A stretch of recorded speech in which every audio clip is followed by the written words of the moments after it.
these little blue forms. I just want to share a thought with you this morning. I think sometimes we look at these and we think, I'm feeling a bit grumpy this morning. I'm feeling a little bit discouraged. I don't want to write anything nice on there. I'm not going to write something not so nice on there. I just want to encourage you to think about care card. Care card. What are we doing with this? We're caring for others. We're encouraging others. Some other names when we're feeling grumbly might be a don't care card or a discouragement card. So if you're feeling discouraged, just give those thoughts to the Lord and think about how you might want to be encouraged this morning and how much you're feeling like you need to be encouraged. I want you to think about how you need to encourage others. So I just want to share that thought with you this morning. Share your pens around and use that to encourage someone. Think about it, pray about it, who you really feel needs a word from you by God. Busy Bee coming up 1 month ago.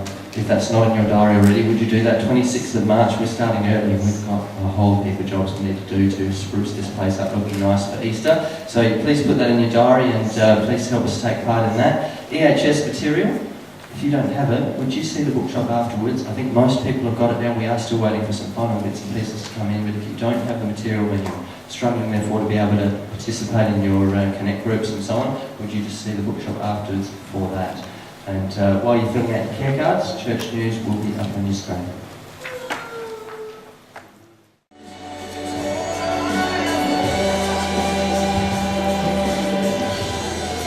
Church, before we take our tithes and offerings, I just wanted to share with you a bit about church finances. God's primary way to finance the church is through your giving, not government grants. That is why we read in Malachi 3:10, "Bring the whole tithe into the storehouse, that there may be food in my house, says the Lord." Spiritual food, given through our pastors at the proper time. This is the main reason we gather together, to fellowship one with another and to eat spiritual food, the Word of God. The tithe's primary use is to pay for those ministering the gospel. 1 Corinthians 9:13-14.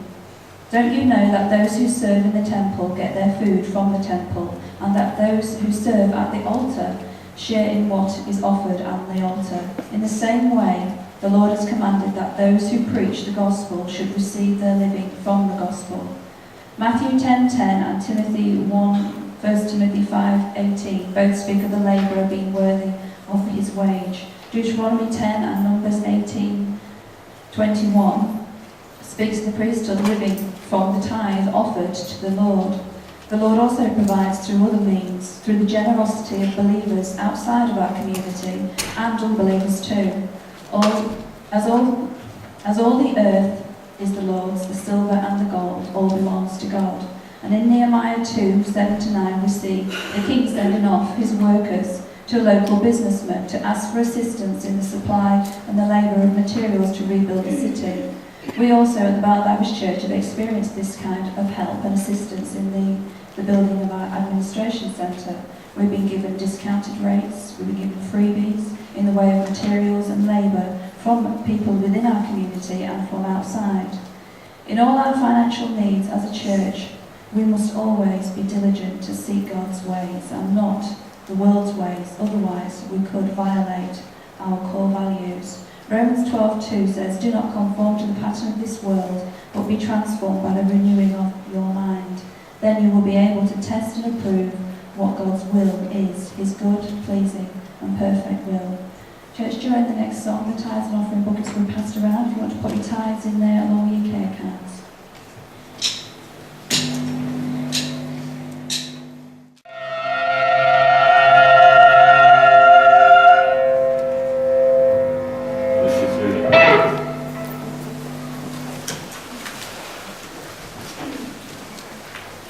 Emotionally healthy spirituality.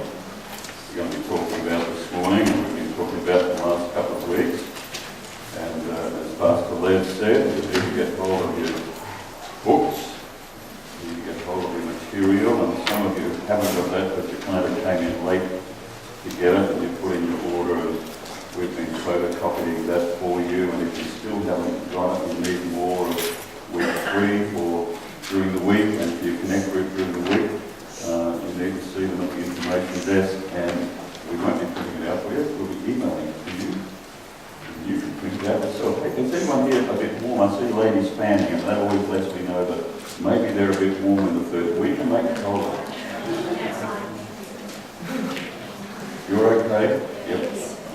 right. Well, as soon as you fan, that's my thermostat. Good on you, James. There'll be icicles before you're done. Right. Hey, get hold of the material, would you? That's the book that Peter Scavero wrote, and that's where we got the campaign from. That's the Connect Group book, and the daily office is your daily stuff to get you through this, which is more than just a daily reading. It's keeping in communion with God throughout the day. So I just want to encourage you to get hold of that stuff. So we're processing the third message in this series on emotionally healthy spirituality, and I want to remind us that we're dealing with issues looking beneath the surface of our lives rather than settling for the surface presentation that we've spent our entire lives engineering and presenting. Are you with me here? Because this is how this, I've got a, let's see what we've got. There we go. There's your iceberg. And how much is sticking up out of the surface? Not very much. The rest is beneath. And we put on a fairly fancy presentation above the surface, and we've spent our entire lives engineering, gearing up to present that above the surface. But underneath, you and I could be in a mess. And we usually are. So the whole idea is to find out what's beneath the surface, because we know that what's above doesn't necessarily reflect the depths of who we really are. In the Sunday presentation of who we are, you dress up so well, guys. You come here in the 22-degree stuff, and it's not like it was out there in 38. And you put on a good show. It's not like it was in the workplace when one of your workmates really got you riled up, and you gave that presentation back to you. And it's not like what's going on in your inner self.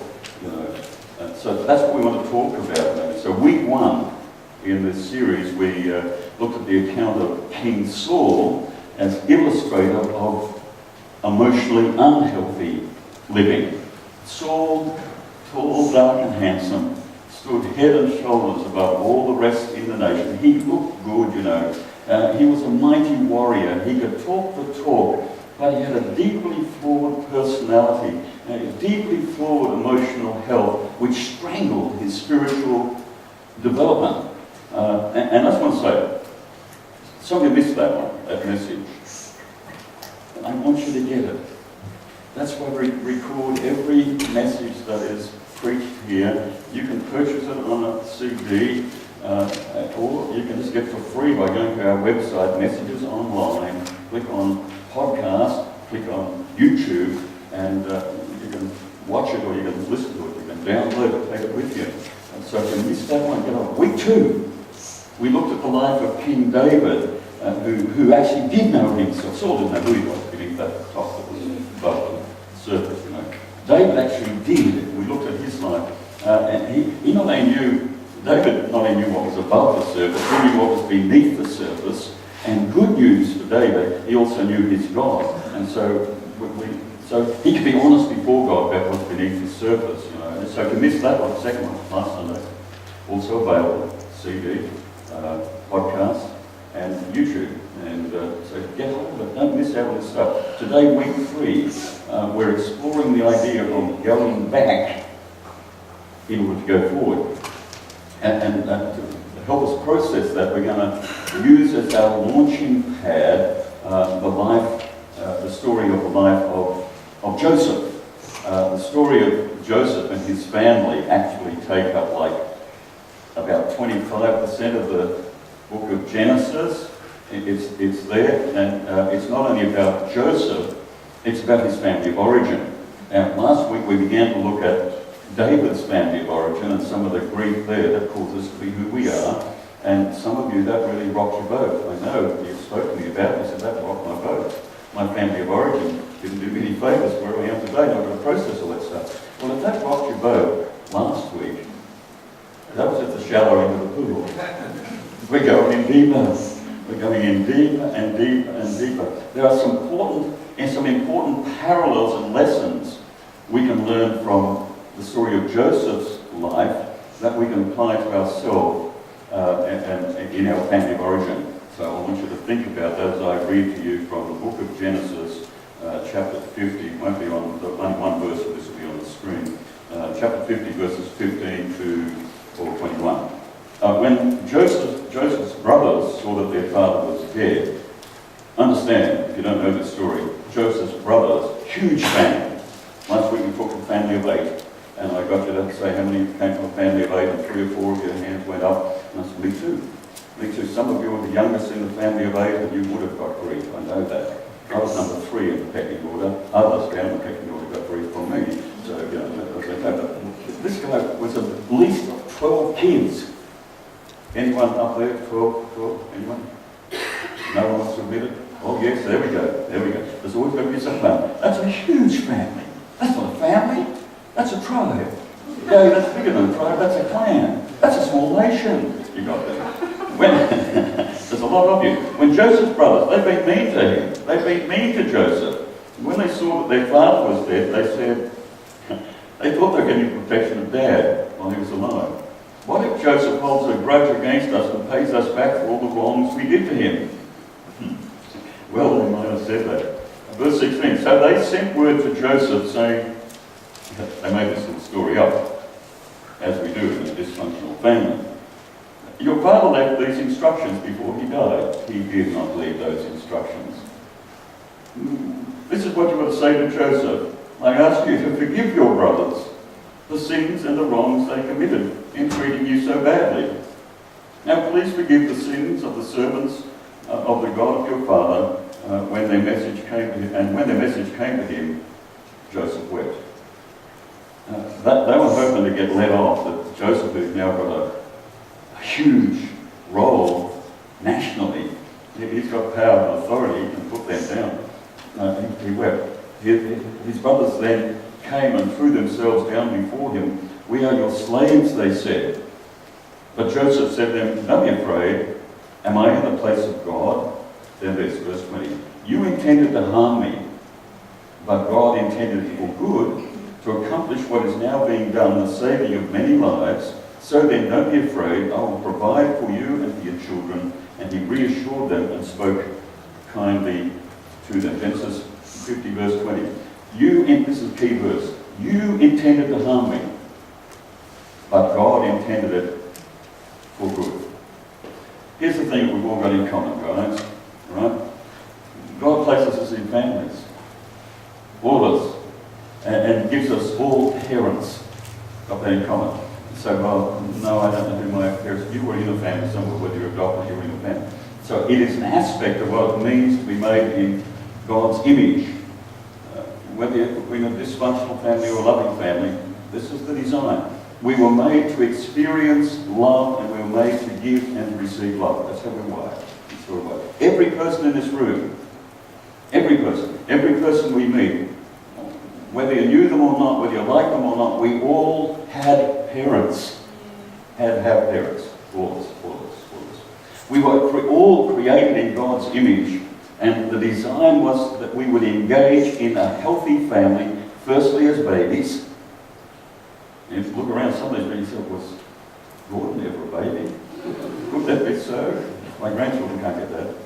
They can't get that. They can't even get it. My grandchildren, their parents were babies. I showed them a picture once. I said, now who's that there? And they looked at that and they said, that would be Fraser, who's like 5. And I said, no, that would be your dad. And one of them said, that's crazy talk.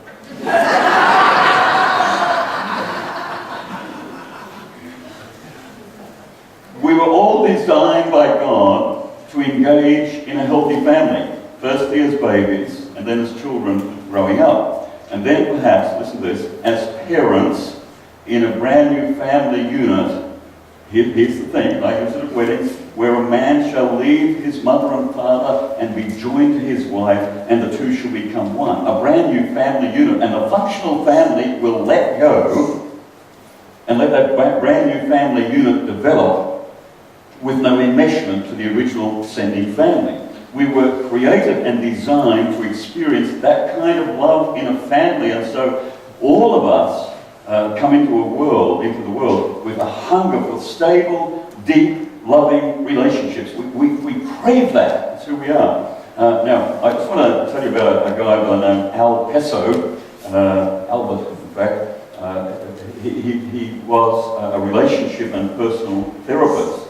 And he said, and this is now part and parcel of counselling and therapy for relationships. He said that we were pre-wired or created by God with 5 basic needs to be met for healthy relationships, for healthy development. And this would be in a perfect world, which it isn't, right? Where there was where there was no sin, where there was no problems. A child would come into the world with a wonderful sense. Now think about this. Here's a child in the womb. And this child comes into the world with a wonderful sense of, I belong to a world that was just waiting for my arrival. I think I came in like that. And I think you did too. And listen to this.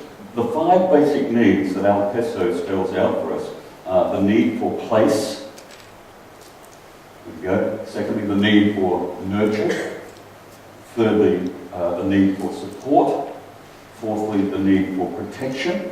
And fifthly, parents listen up. If no one else listens to this, parents, you do. The need for limits or boundaries. So that's the 5. So the need for place, let me explore this a bit. We're born into an environment where the ideal is that our parents are excited in their hearts and their thoughts and their plans about our arrival. They say, I can hardly wait for this baby to be born. This is our baby. This is our baby coming into the world, and we're planning for it, we're excited about it, and the baby senses that when the baby arrives on moment 1, they wanted me. But listen to this. One author in her biography wrote, I was born and nobody noticed. Now I know this story is repeated by people that even come to this church who are worse than that, where the parent declared, I don't want that child. Take that child away. And there can be numerous reasons why a parent would say that, never justified. But think of the ramifications on the child. So that's the need for place. Secondly, the need for nurture. We have the need to be physically, and we still do, all of us, the need to be physically and emotionally held and to experience gestures of affection, appreciation and touch. All of us at each stage of our development. Now some of you, there's more huggy and touchy than others, but we've all got that same need within us. Thirdly, we have the need for support. Through all the life stages, we have need for support. As we move into young adulthood and emerge into the world, we need a loving, caring environment that supports what we do and who we are. That's all of us. All of us. And then fourthly, there's the need for protection. That's our fourth need. As you know, that's what parents are supposed to do. Protect the kids, you know. In a perfect world, that's what they're going to do. A parent will protect you physically, emotionally, and sexually from harm. And of course, when the child doesn't get that kind of protection, particularly from mum and dad, and they become subject to abuse, either physical or sexual or any other kind, it's going to leave a scar. And the person who was supposed to give them protection didn't give them that. But in the perfect world, the parent provides that type of protection. You as a child are incapable of providing for yourself. You can't, you're too little, you don't have the strength. With this parental protection, you are launched into the world, in a perfect world. Finally, there is a need for limits, boundaries. Healthy parents provide limits, they provide boundaries, and when they're not given, there are tragic results. People who don't grow up with boundaries and limits have all kinds of challenges. Eventually, someone's going to draw a boundary that if you as a parent didn't draw it, some policeman will draw it. The boundary will be drawn. So people who don't get the limits and the boundaries built into them early will grow up with all kinds of problems, you know, from promiscuity to craziness, to narcissism, to totally antisocial behaviour. God wired us for having those 5 needs met. The need for place, the need for nurture, the need for support, the need for protection, the need for limits and boundaries. And in the perfect world, those needs are met by our loving, biological mother and father. Are you with me? How many of you know it's not a perfect world? It is far from being a perfect world. Now in Genesis 3, it started out perfect, you know. Our first parents, we're all related, back to the grandma and granddad. They rebelled, Adam and Eve rebelled against God and threw the whole world into a chaos that has been passed down through the generations, causing distortion and brokenness within parenting and within families. That goes on from generation to the first two brothers, the very first two brothers on the planet, Cain and Abel. Cain murdered Abel. The very first two, because the whole world relationally and family-wise have been thrown into chaos. And as history unfolds, you can read about, just through the Bible, every kind of dysfunction. And now even in the best of families, which obviously are represented here today, best of families, there are still problems. There is sin and brokenness. I wonder how many of you have watched the TV sitcom Modern Family. Anyone ever dealt with that? Well, see, that's really renamed Dysfunctional Family. There's everything wrong about that. Don't think, oh, that's modern, so therefore that's what we can do. That just highlights this brokenness principle that we're talking about. But here's the good news. While no one emerges, no one here, not one of us, no one emerges from their family unscathed, without the true self being damaged in some way, and we all have been damaged to one degree or another. The good news is that Jesus Christ is God's answer to beginning a new life. That's the good news. 2 Corinthians 5:17. Therefore, let's say this together. Therefore, if anyone is in Christ, he is a new creation. Old is gone, new has come. Well, see, surrender to Christ. While it marks a new beginning, please note that that's what it is, just the beginning.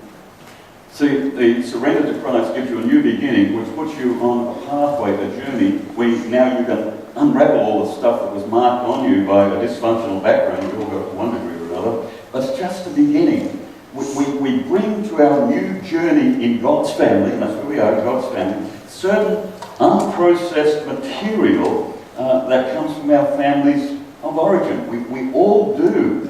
We bring what happened to us, or didn't happen to us, that should have happened to us when we were growing up. We bring that to our Christian journey, our Christian family.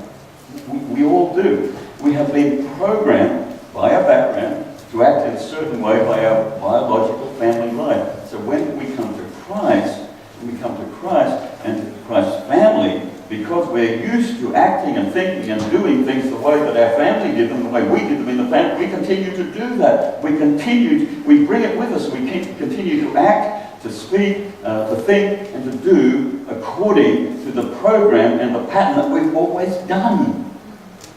Are you with me? We're all together. Don't think, oh man, that's just me, it's uncovered me. And the rest of us haven't. We're all uncovered here. Relationships, feelings, emotions, ideas about yourself, about your worth or your lack of worth, ideas about how you get your own way, right? You think about that. They've all been shaped by our early years in growing up in our families. All of them. That's how it is. And although you make the connection with Christ, therefore, if anyone's in Christ, he is a new creation. Most people, most of us, all of us, do not immediately drop our old ways of thinking, acting, and doing. So when I said yes to Jesus, I went through the waters of baptism, now it's all smooth sailing, and I've got it all together. No, you have not. You've just begun the journey. You've just begun. There needs to be a whole lot of intentionality in getting rid of patterns and programs and thought life and ways of doing things that we brought with us. And these things are no longer acceptable to God. We've got to ditch them. So we have to get back to where we are, go back to our family of origin, check all that out, and see where we're going to go from there. Get rid of a whole lot of stuff from back there before we go forward. Stay with me. Let's go back and we'll go forward. Yeah, Ephesians 4:22. Let's see if that's on the screen. Yes, it is. So we can read this one together. Here we go. You are to put off your old self, which is corrupted by its deceitful desires, and be made new in the attitude of your minds, and put on the new self, created to be like God in true righteousness and holiness. So we've got to put off before we put on. We've got to go back before we go forward. So we're back to talk about our family of origin. I warned you about this. We began to deal with it last week, and we thought that's going to rock the boat here. We're in deep water today. but we've got to do that in order to move forward. And so our story today is the story of Joseph. And you know that they put him down a well and sold him into slavery in Egypt, and he became the Prime Minister. You know that story. A little bit about Joseph's family tree, and I think we're going to put that on the screen. I don't know if it's going to work here. I don't know if you can read that. If you've got a good eyesight, you'll get it. I'm going to walk you through it anyway. Joseph's great-grandparents were Abraham and Sarah. And when you read their story and check it out, you find there are lies in their relationship. Sarah is actually Abraham's half-sister, and he ends up in a foreign country where he says to the king of that country, because he thinks the king's going to lop his head off because he's got a beautiful-looking wife. He says, well, she's not my wife at all. She's my sister, so you can take her your harem. What kind of husband's that lady is right there? This is the mighty man of God, the father of faith indeed. So Joseph's great-grandparents, Abraham and Sarah, there are lies in their relationship. In the family there is sibling rivalry. Wait on a second, didn't he only have Isaac? No, because he had another son by the maid. His wife sent him out to have a little romper-pom-pom out in the back room with the maid so he could help God's plan along, you know. Like God might be able to do it, so let's you get together with the maid and see if you can make it happen. So sibling rivalry between those two boys, you know, between the kids. Favoritism. Sarah's owned that Ishmael around here, so he kicks them out, you know, sends them packing, you know, a bowl of water into the 38-degree desert. And so favoritism, unhealthy marriage, that's the great-grandparents, you know. Well, maybe the grandparents get better. Then there's the grandparents, Isaac and Rebecca, same old thing. In fact, Isaac does the same thing. He's in a foreign country and a good-looking wife, and the king's looking at him, he's a good-looking sort. So he says, she's not my wife. She's just here with me. You can have her in the harem. So he does until God gets to him. You've got lies, you've got sibling rivalry. You know, they have favourite sons and they set them up against each other. Unhealthy marriage. This is the grandparents. So the great-grandparents, did it get any better? Answer is no. And then his father Jacob. Again, there are lies, there's sibling rivalry. Jacob rips off his brother Esau, who's supposed to get the blessing and the birthright. He goes and tricks dad. Esau's the hairy one, Jacob's not, so he puts hairy stuff all over his arm. Dad was blind to bat, and so he just feels the other, that's your boy, and gives him the blessing, and then the other fella comes in. It's just all bad. And next minute Jacob's on the run because Esau wants to kill him. This is the functional family right here. Lies, sibling rivalry, favoritism, and then watch Jacob. He goes out on his own now to try and tidy it all up. He's going to tidy his life up. So the first thing he does to tidy his life up, he gets 2 wives. And he said to the father, you tricked me, you gave me the wrong girl last night on the honeymoon, you know. Didn't you look at her? You know?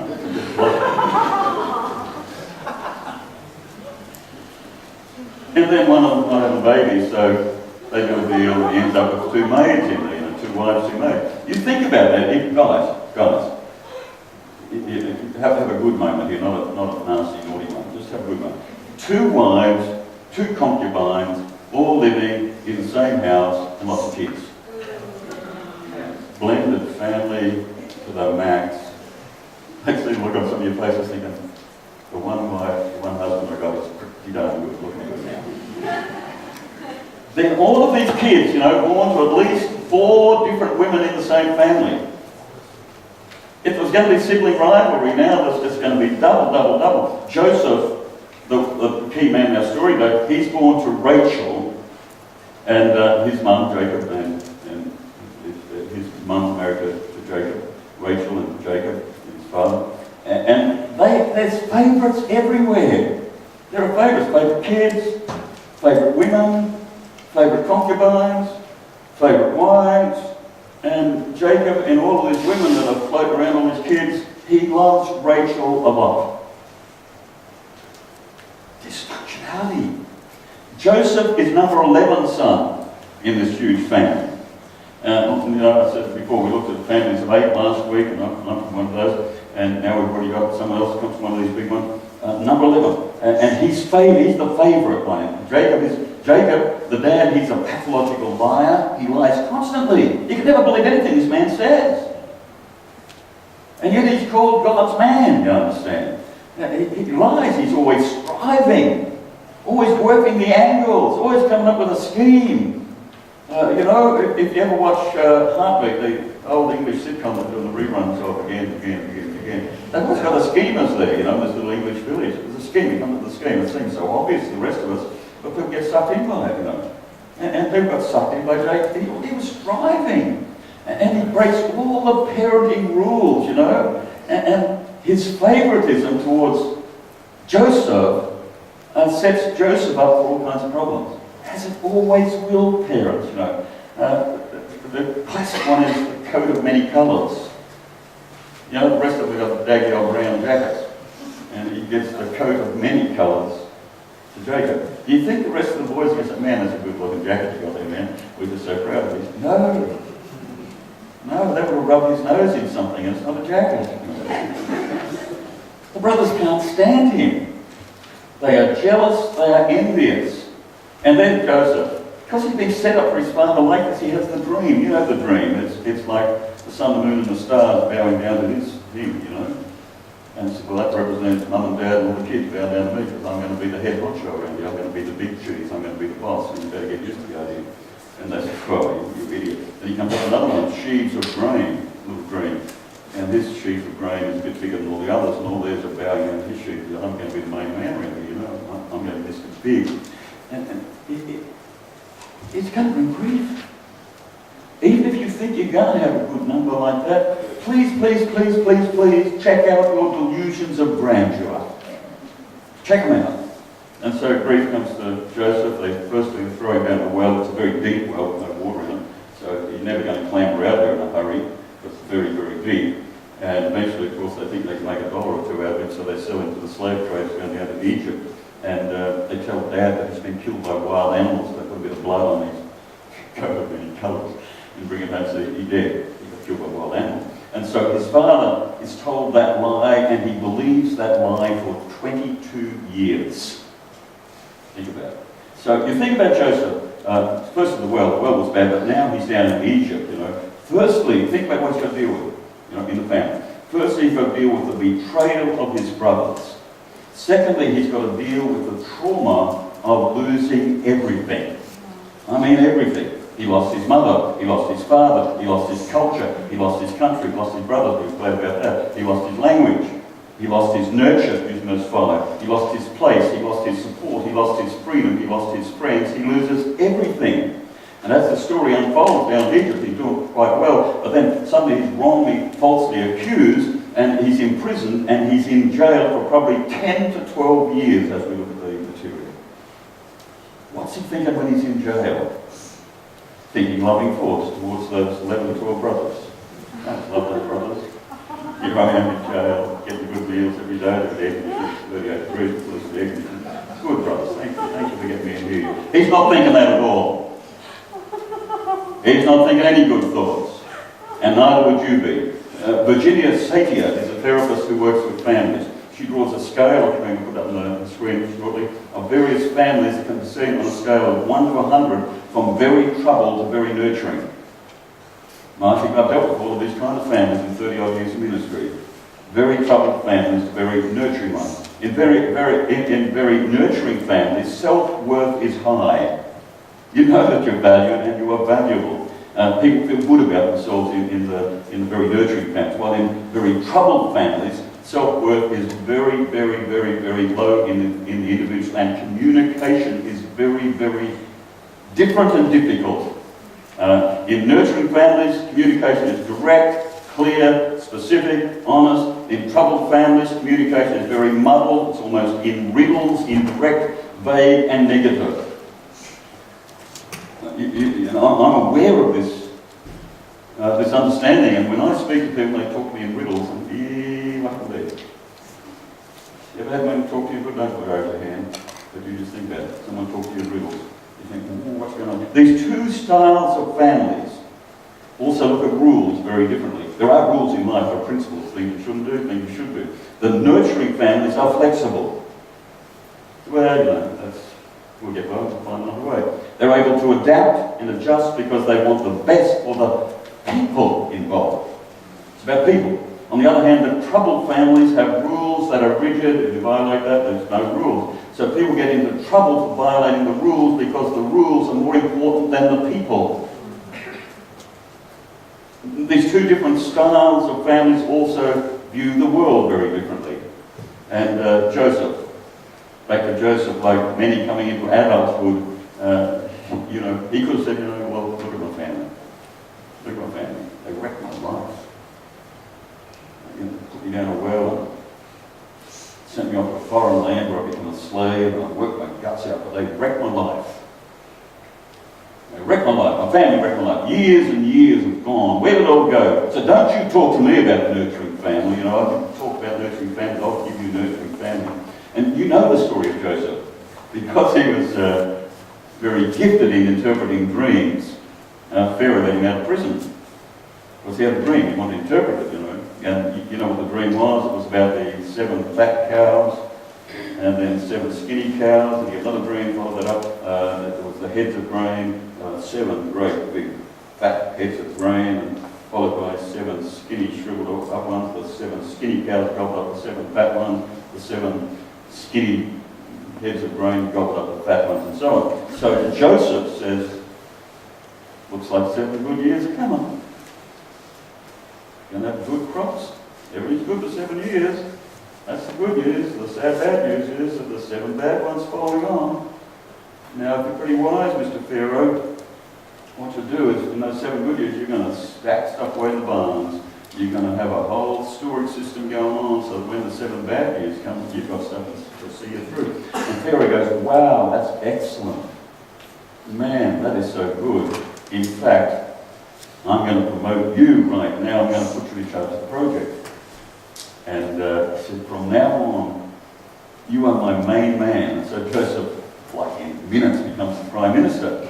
And so he puts this whole plan into the process, 7 good years, followed by 7 bad ones. During the 7 good ones, he stores away for the famine that's coming. And sure enough, when the famine came 7 years later, their barns were full down in Egypt. And everyone from around the Middle East came down to Egypt looking for grain, including Joseph's brothers. 22 years had passed. And so they didn't recognize him. I was thinking about this. Chances are, the material tells me, that when they put him down the well and sold him into slavery, he was 18 years of age. He's now 40. So, and he's become Prime Minister, and he's been beefing up a bit. He's gone from a skinny little kid now to a fully grown man, very mature, and he's been Egyptianized, you know. The culture, they wear different clothes down there. Right. Then he wore up there working on the farm because he's now Prime Minister. He's got a whole different culture thing going on, and so the lad's come on down 22 years later after the betrayal and all of the subsequent grief for Jacob. What will he do now? They don't even recognize him. What will he do? He's now in a position of power and authority. And I think about the possibilities. I think about how, you know, let's not be goody two-shoes here. Let's just be normal, natural people. How would we have handled this? These are the buffheads that put him down the well and then sold him into slavery. He's not feeling good, happy thoughts about them. There's no warm fuzzies going on here. They robbed me of half my life, you know. You know, he could have killed them. And no one would have blinked an eye. It would have been all good. He could have said, you guys don't know who I am, do you? I'm skinny little Joseph to put down the well 22 years ago when I was 18. How are you boys doing up there in the Middle East? In the famine. My barns are full. I'm the Prime Minister here now. You thought you got rid of me? I have just become your worst nightmare. He could have done that one. He could have said, what I'm going to do with you boys is put you in jail for 22 years and see how you like it. Take your life away from you. He could have given them a taste of their own medicine. He could have said, family? You think you're my family? I am over that family. I've got my own family right now in Egypt. I'm married an Egyptian girl and she is beautiful, and I've got my own kids. Manasseh and Ephraim, they're my boys. take a hike. There's no grain for me. Go hungry on the way back to where you go. But Joseph doesn't do any of that. Joseph does what I'm going to encourage us to do in this campaign. Joseph goes back in order to move forward. So here's the thing. The first application is to recognise the iceberg in you, it's a little bit above the surface, from your family. It's very easy, because underneath there, it's easy to ignore it or to underestimate it. And some of you try to do that right then. Well, my family's all bad. Frankly, Gordon might have a really bad family. No, it's pretty good. And you're underestimating. The older you get, the easier it is to underestimate what's underneath the surface, what's going back there. I'm encouraging you, no matter who you were, no matter how good your family was, to look at the iceberg of your family, your original culture, the past, go back and consider how your family, how did my family do conflict and blame? Think about that. How did this impact you?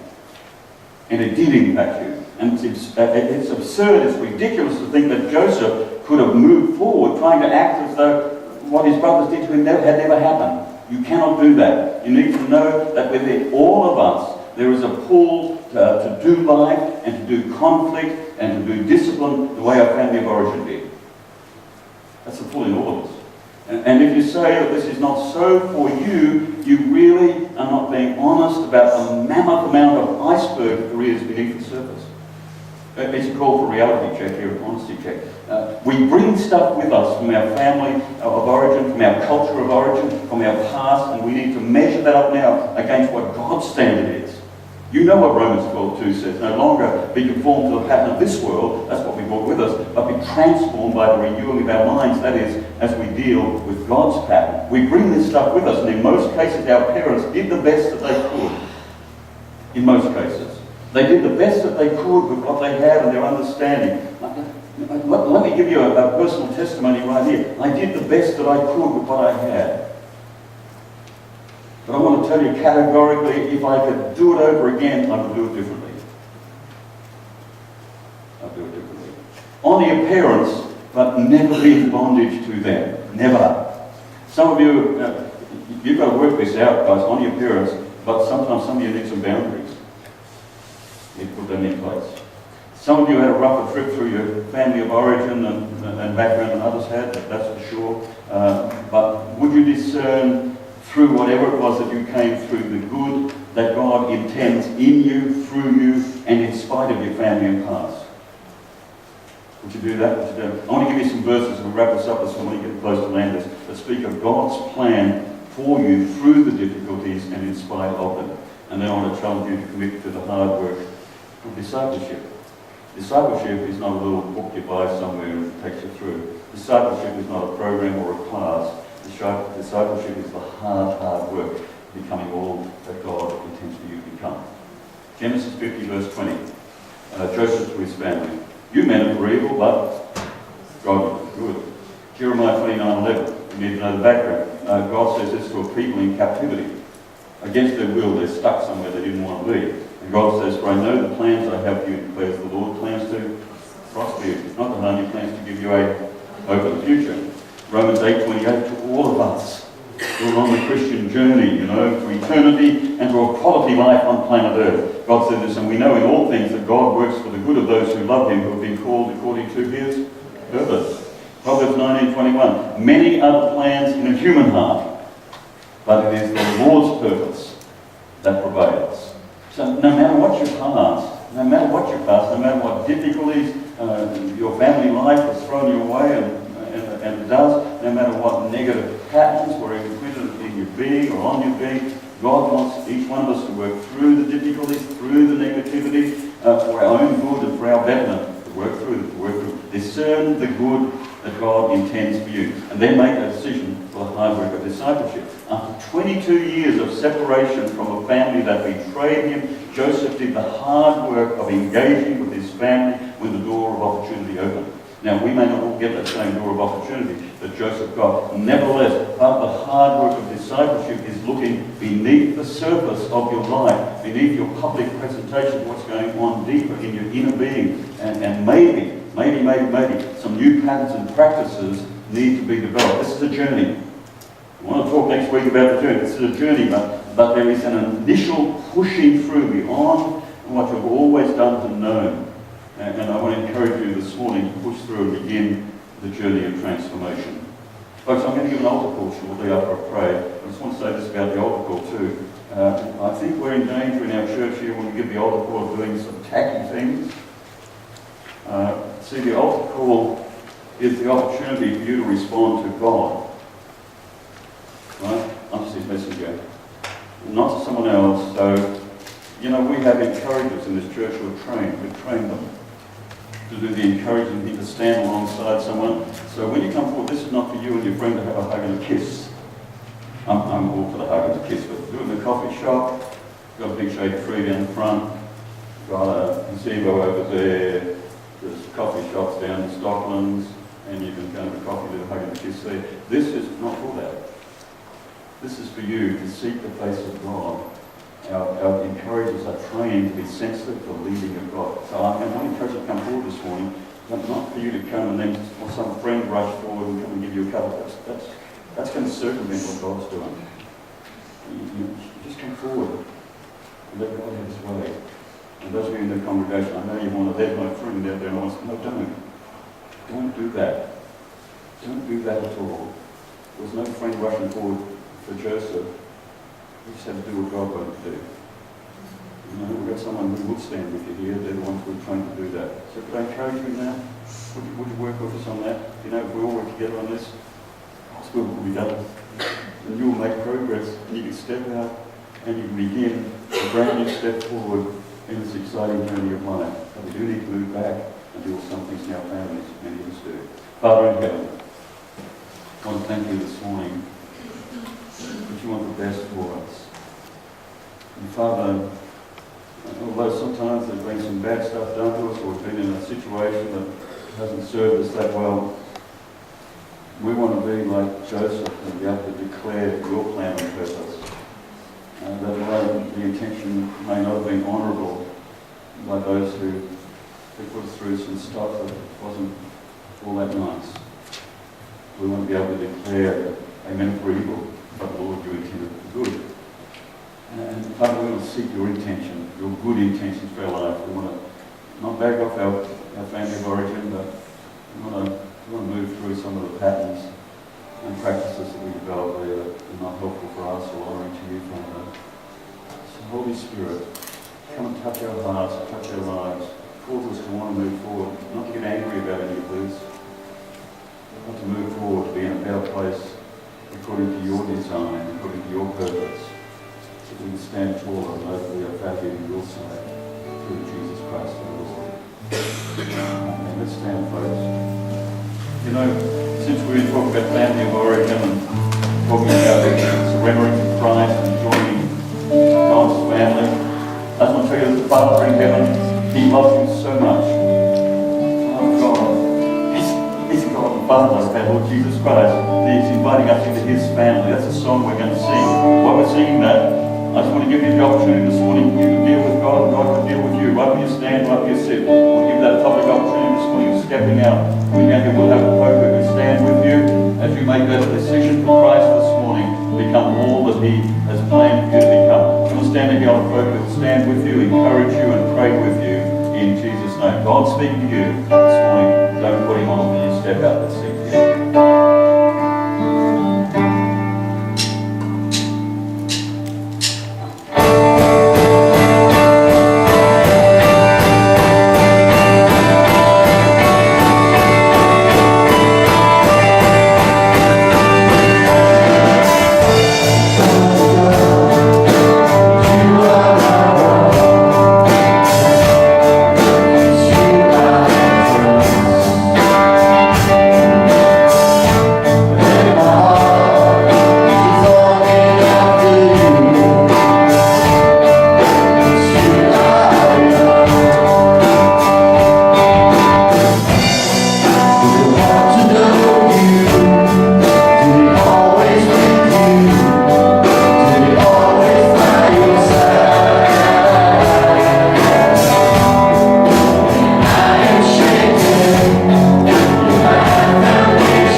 Your material for E.H.S, go back to the information desk, around the rear of the building, that's the tea and coffee corner.